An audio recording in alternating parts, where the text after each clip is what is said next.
You're listening to the Rewilding Earth podcast.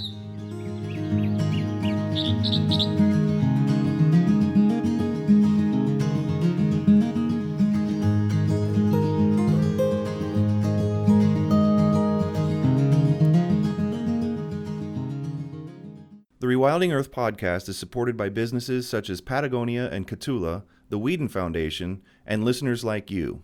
If you love the work Rewilding is doing, please consider donating at rewilding.org, and be sure to subscribe to the podcast while you're there. Professor Tom Rooney is an ecologist, conservation biologist, and advocate for good stewardship of wild places and the wild things that live there.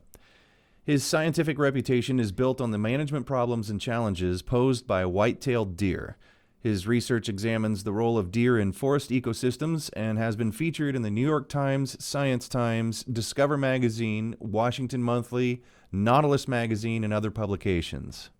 Today I spoke with Tom about his work in the upper Midwest, and he had some surprisingly good news around wolves and their effects on flora and fauna in the region, as well as what it might take to improve connectivity among the areas affected by high road densities and other barriers to wildlife movement. Can you give us some background on how you came to be involved in the Wright State University conservation work that you're doing? Sure. It's been a bit of a long journey getting here, and I'll take it back about 25 years ago. I was an undergraduate student at the University of Delaware, and started getting involved in ecological research, and was actually started working with predators way back then. The predators were a lot smaller. They actually fit into my hand. I was working with praying mantises and wolf spiders. And the research group I was working with there were among the first to demonstrate trophic cascades in terrestrial systems involving invertebrate predators. So I've been doing work on trophic cascades on and off for about 25 years, but it hasn't always involved wolves. From there, I ended up hooking up with Don Waller at the University of Wisconsin, and his group was in the late 1980s and early 1990s. They were really delving into deer impacts in northern Wisconsin, but more broadly, in areas where there was just an absence of apex predators. And I worked on plants for my PhD under his supervision, and worked on trillium, the large white-flowered trillium, which I think many people in the East know as one of the great charismatic wildflowers of the woods. And this is a species that's particularly impacted by white-tailed deer. So I worked on plant-herbivore interactions for a PhD. And then later, after getting a faculty position here, I was able to broaden out a little bit and start looking at the broader web of interactions in forests, and started looking at the role of wolves as they shape those plant-herbivore interactions. So that's sort of how I got here. For our listeners who are in different parts of the country or the world, the history of the wolves in the Great Lakes region, I think you have some surprising things to tell people. Sure. When most people think of wolves in the lower 48, they think, it was an extirpated species that was then reintroduced in the Yellowstone.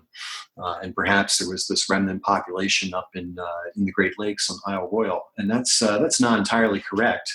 In fact, when the Endangered Species Act was put in place in 1973, there was still not a sizable population, but a viable population of wolves in northern Minnesota. So Minnesota, up by Lake Superior, had one of the last populations of wolves in the lower 48. And around the same time in Michigan, on Isle Royale National Park, there was a wolf population that had naturally established from Canada back in the 1940s or 1950s on that island, where they were feeding on moose. So the Great Lakes region has had wolves present more or less continuously throughout the 20th century. Although that began to change in the after the Endangered Species Act was implemented. With protection, wolves were actually able to extend east from Minnesota into Wisconsin and then into the Upper Peninsula of Michigan, where they found an abundance of habitat and an abundance of food.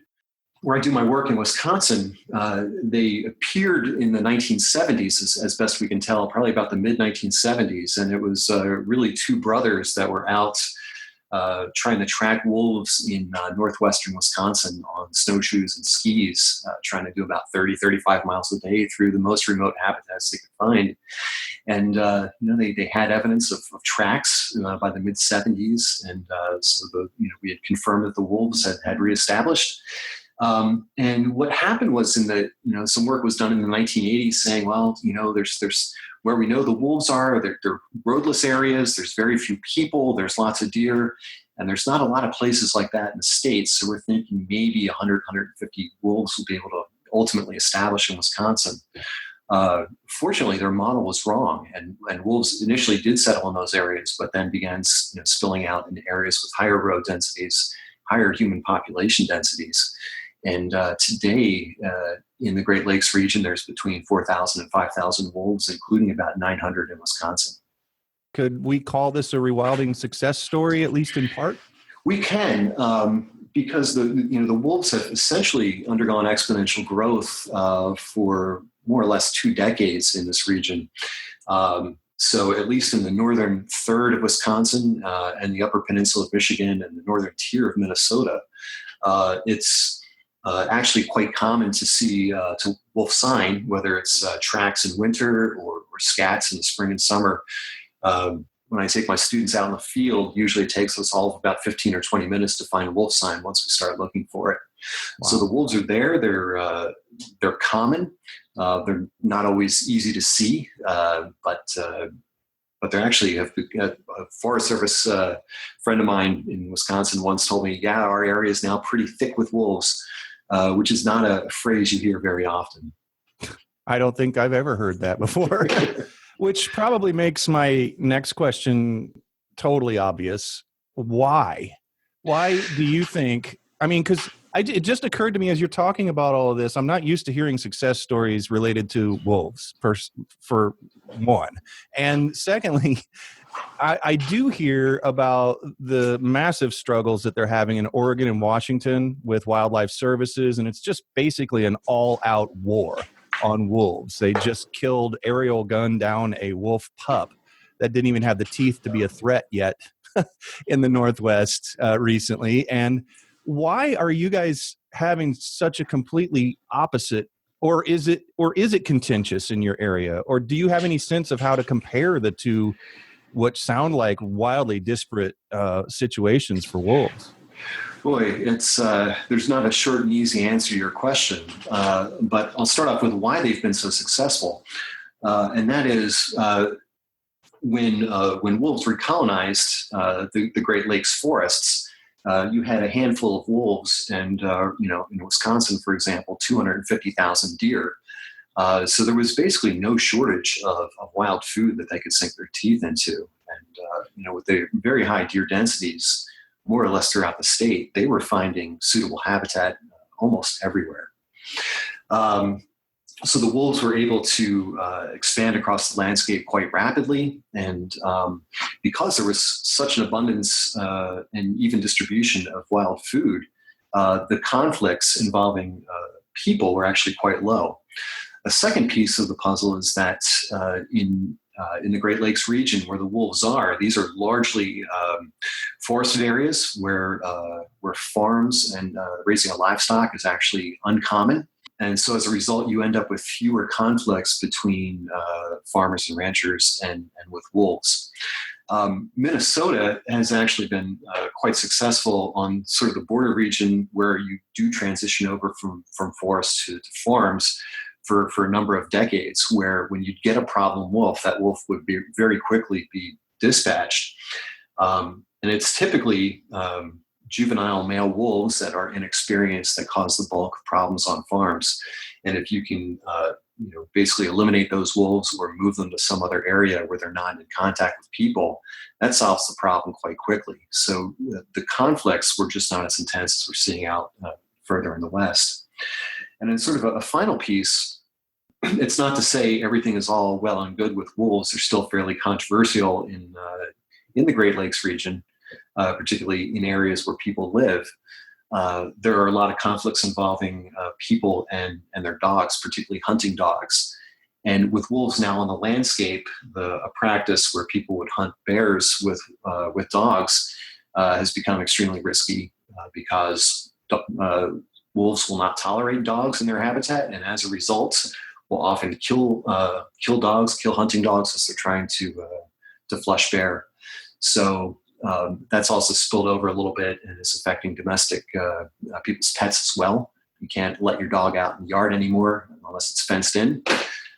So there are conflicts that persist in the Great Lakes region as well, but there's sort of a different kind of conflict than we see out in the western part of the U.S.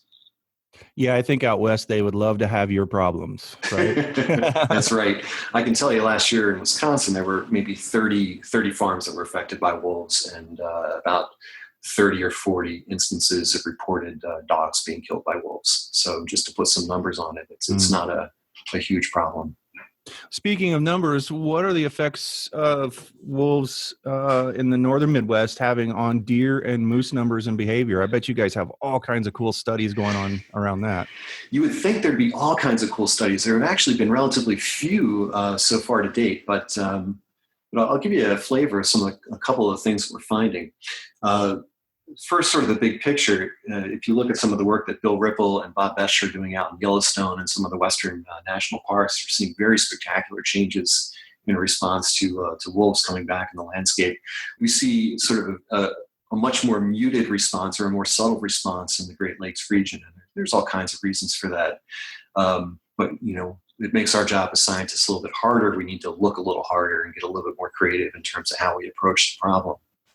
So if we were to rank the various threats to deer in the Great Lakes forests, the number one threat to deer is weather. Cold winters kill deer, and once March and April start rolling on, and they still have a thick snow cover, the deer are getting their fat reserves are depleted, and they just end up dying off, especially if you get a cold snap late in the season. So winter remains the number one killer for deer in this region, and then second, people, and the 9-day gun season is sort of the second sort of major source of mortality for our deer. And then as you work your way down, we find bear and bobcat end up doing quite a number on deer, coyotes as well, particularly during the fawning season, where for about 3 or 4 weeks a year, those three predators end up taking tens of thousands of deer collectively. And wolves themselves are only taking about maybe 20 to 25,000 deer a year. So it's not having a big effect when you consider there's about 1 million deer in the state of Wisconsin. However, what the wolves are doing, which none of the other predators are doing, is they are a year-round threat to the deer. And as a result, have greatly altered deer behavior. And I think that's where we start to see the effects that cascade out into the vegetation and into the other wildlife. It's not because deer have become particularly scarce in the landscape. It's just that they're starting to use their forest in a very different way, in a more cautious way, in a way that's actually benefiting lots of other wildlife. For example, when I first started looking at this problem with one of my graduate students, Crystal Bouchard, we were looking at 3 plants that back in the 80s and 90s, we were looking at as these were indicators of overbrowsing by deer. We were looking at the blue-bead lily and large white flower trillium and Solomon seal, 3 plants that deer just absolutely hammer when deer become abundant. And what we did was we looked sort of across the landscape, and we looked at places where wolves had been established for over a decade. And then we looked at different places where wolves were just starting to come back or where they hadn't arrived yet. And what we found was once wolves had been established for a decade or close to 15 years, we saw that the plants in those areas were bigger, usually 30 to 50% bigger. They were about 2 to 3 times more likely to reproduce. And so there was sort of this whole change taking place in the forest understory with the wildflowers, sort of as exemplified by these 3 particular plants that we used as indicators, which sort of showed us that when the wolves arrive, the plants sort of move into this slow motion celebration phase, where it's like, hey, they're gonna stop eating us, and it's time to start flowering and reproducing for the first time, often in decades. So that was one of the first things that we saw. Another type of effect we saw was just an increase in species richness of trees and shrubs and wildflowers in habitats that we thought were areas with an unusually large amount of deer browsing pressure. So in our region, we have these sort of low-lying forested swamps dominated by white cedar with a sphagnum moss in the understory, and then all kinds of really cool wildflowers that grow in those areas. And these are areas that deer could go into in the summertime and just eat all this beautiful lush vegetation. However, with wolves on the landscape, these areas sort of became a bit riskier because you don't want to walk into a swamp where you could easily get stuck if there's things around that might kill you. So what's happened was we saw that when wolves came back on the landscape, deer basically stopped foraging in these places, and we saw a big increase in the diversity of tree saplings, of shrubs, and of forest herbs, all sort of returning to these cedar swamps that hadn't been seen in decades. So these particular habitats where deer are exceptionally vulnerable seem to be recovering the fastest of what we see out there on the landscape. Yeah.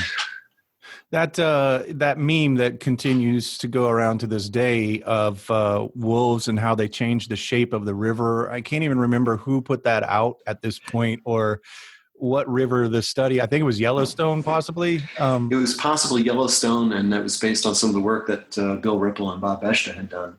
Oh, wow. So we're coming a little full circle here. We are. I love what you just described because it's a description that could have a video of its own, right? Maybe That's it right. does. Have you guys gotten into the viral video business up there? We haven't. Rama Callahan took some great pictures of the cedar swamps of cedar swamps where the wolves are absent or rare, and then where the wolves were common and had been around for several years. And you can even these black and white photos in the Journal of Ecology. It's really apparent that one has had deer impacts for decades, and the other just seems to be. You'd swear that there was a fence around it keeping deer out, but just with the response of the vegetation. Well, this next question is rather geeky. I'm going to leave it geeky. I didn't rewrite it. And the geeks listening are going to love it. And then you may want to explain it a little bit before you give the answer. But this is from John Davis, our executive director at Rewilding.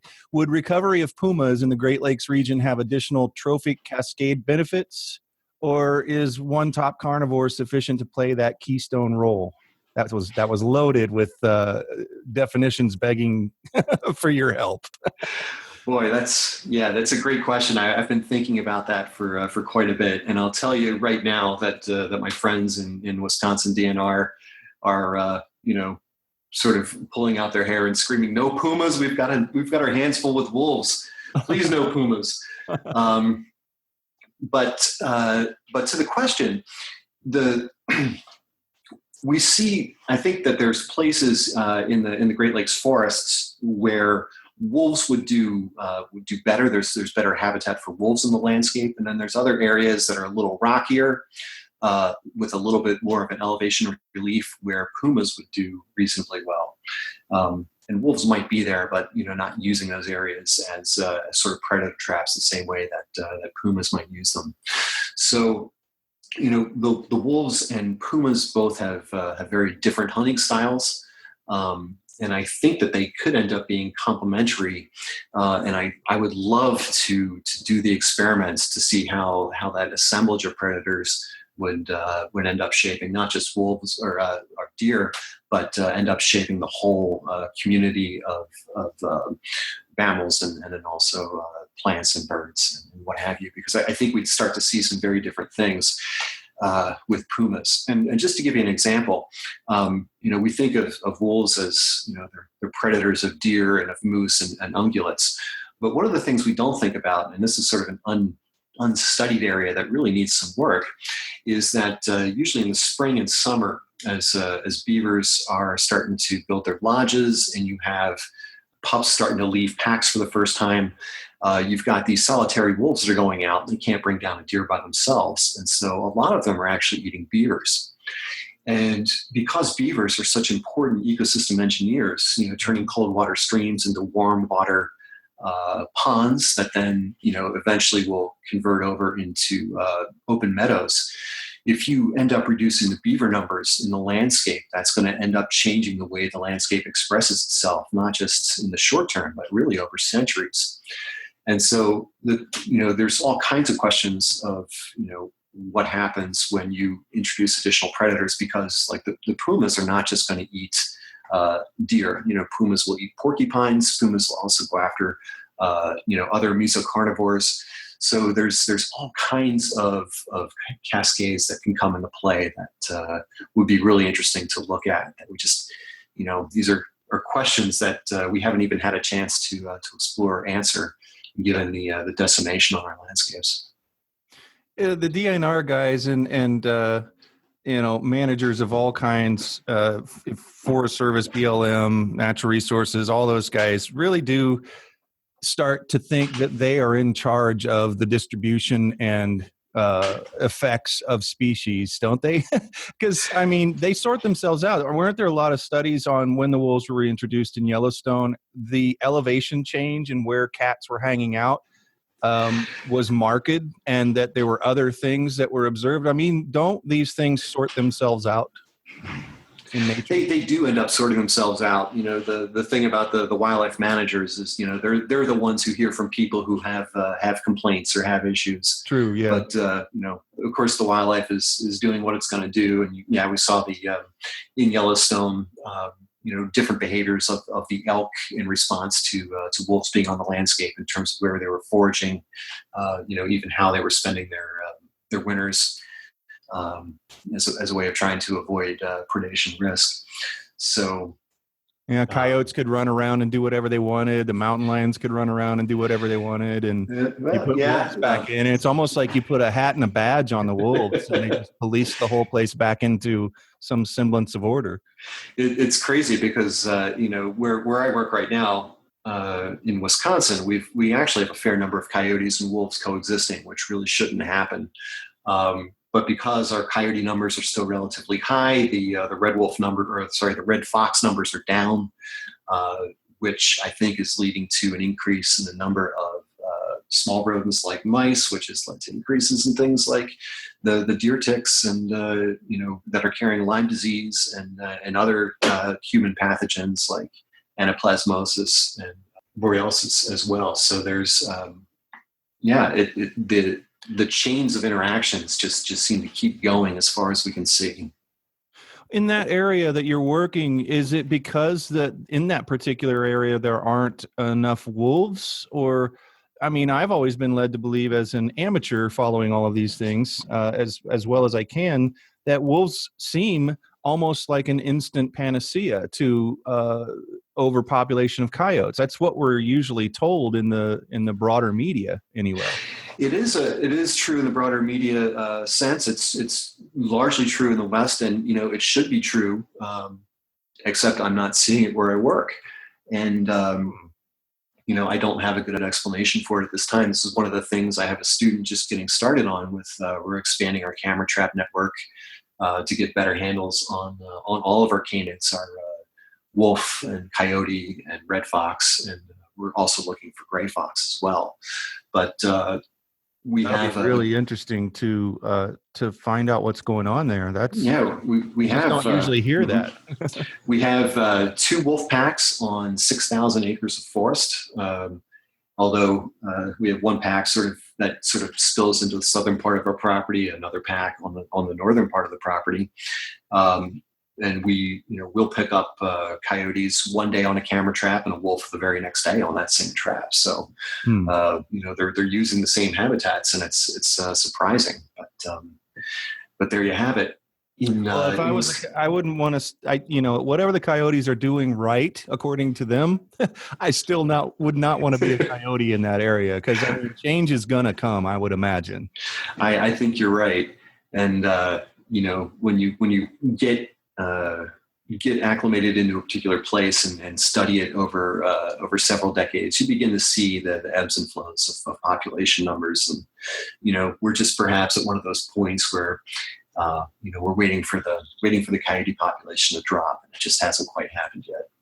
Well, changing gears a little bit and to something that is near and dear to everybody here at Rewilding, talking about connectivity. So you have islands like everywhere else that are bifurcated by roads and logging and development and all of those kinds of things. From a connectivity point of view, are there opportunities that you're looking at or that you have noticed to better protect the forests in your area or in the larger area?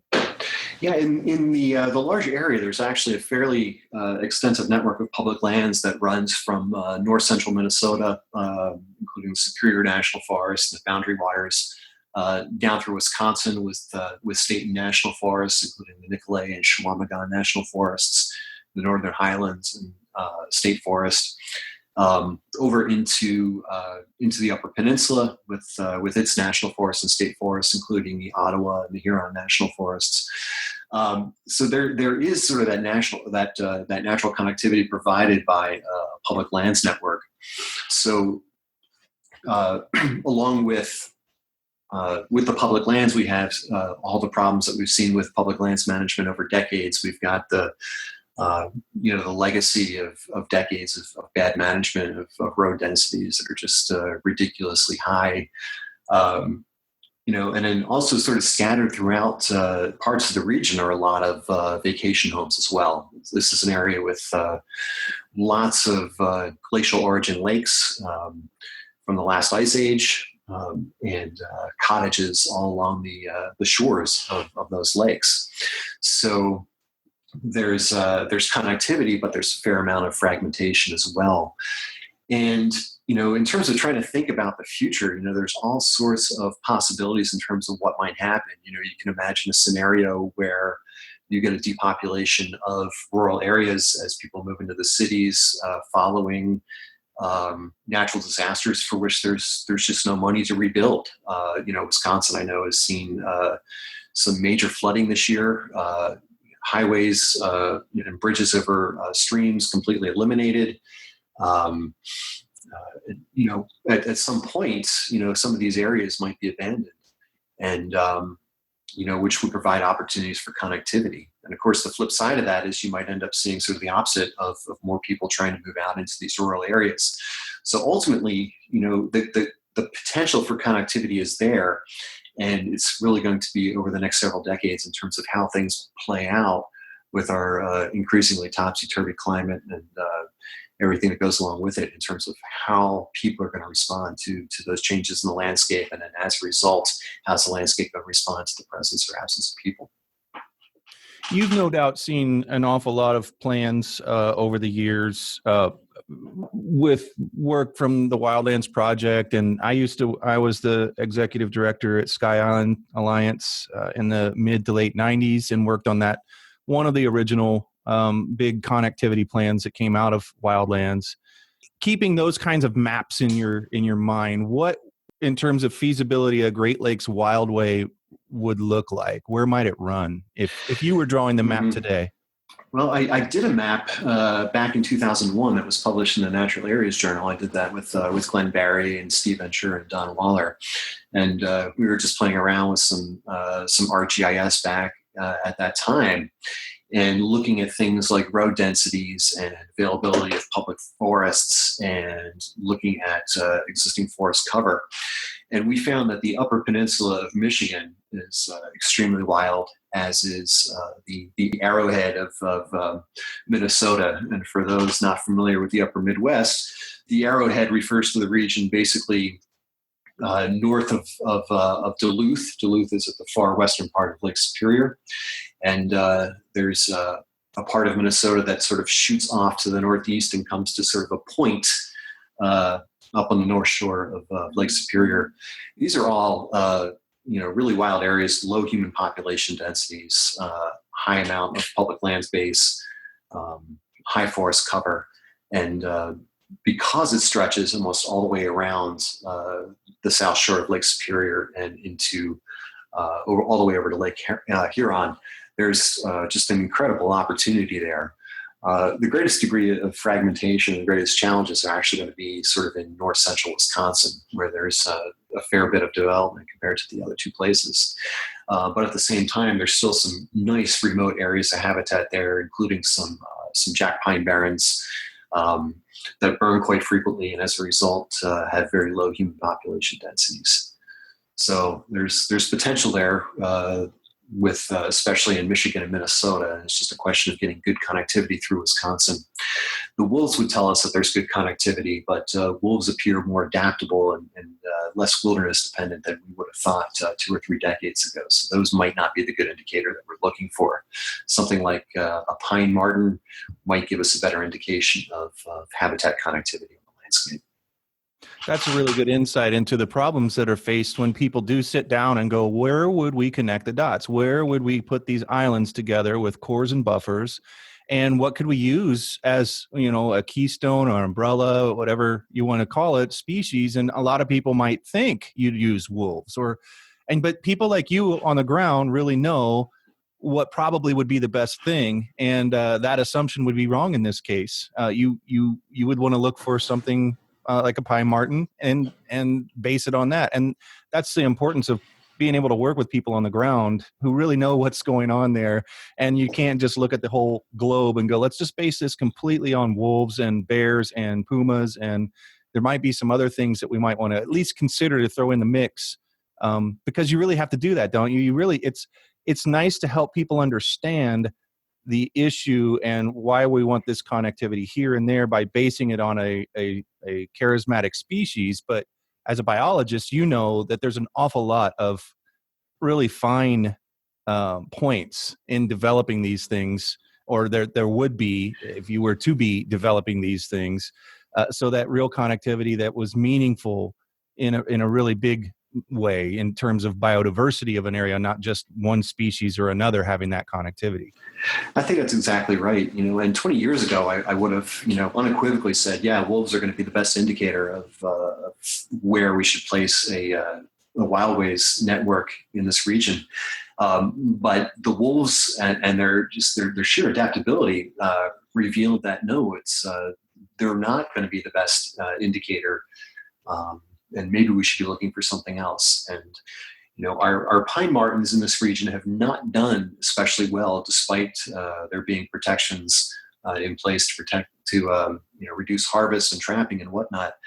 And it's not clear, even to the biologists, exactly why are they not doing so well. And it's thought, and there's not real good data on this, but at least the intuition is, it's really been the loss of old-growth forests and the absence of large living and dead trees that they use for denning and using as sort of runways that is really the key missing linkage. And so as we bring back older forest, we can start creating habitat for the martens, and the martens can provide that overall connectivity.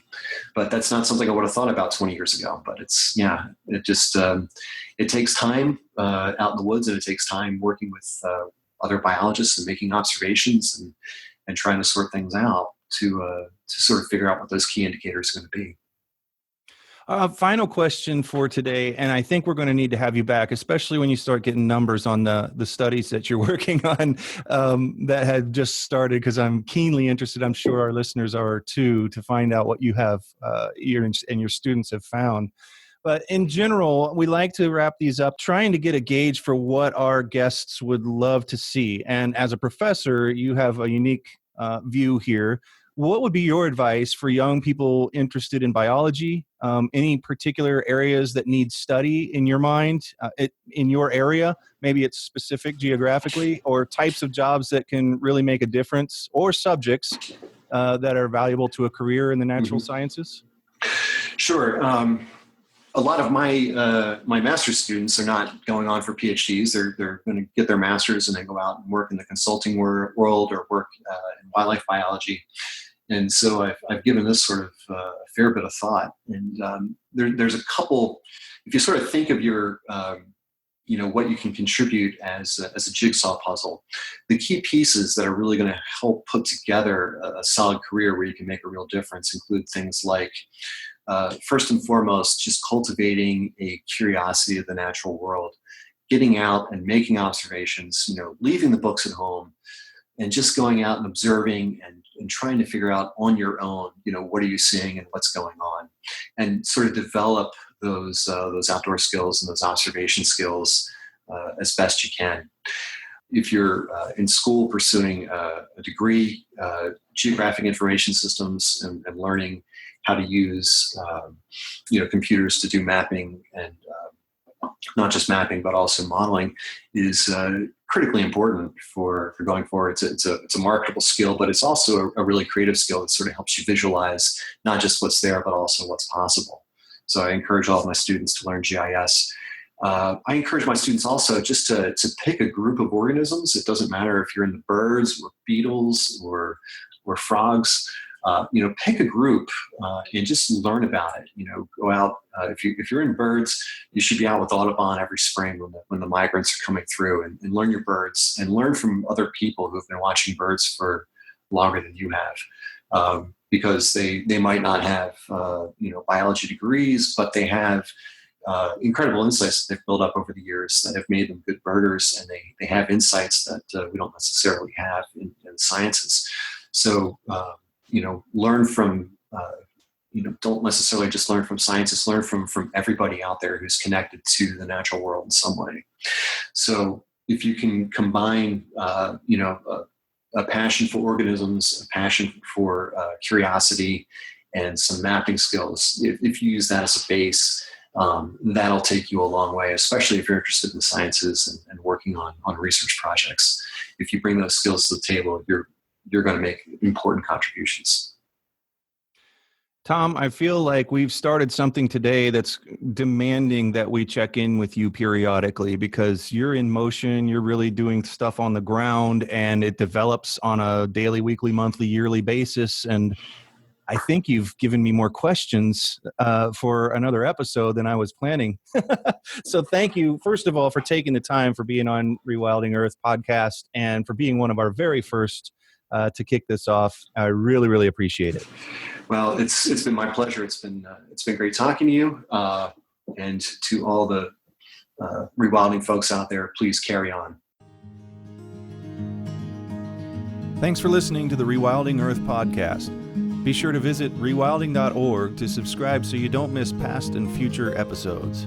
And while you're there, please consider supporting Rewilding by making a donation or subscribing to the Rewilding Earth newsletter.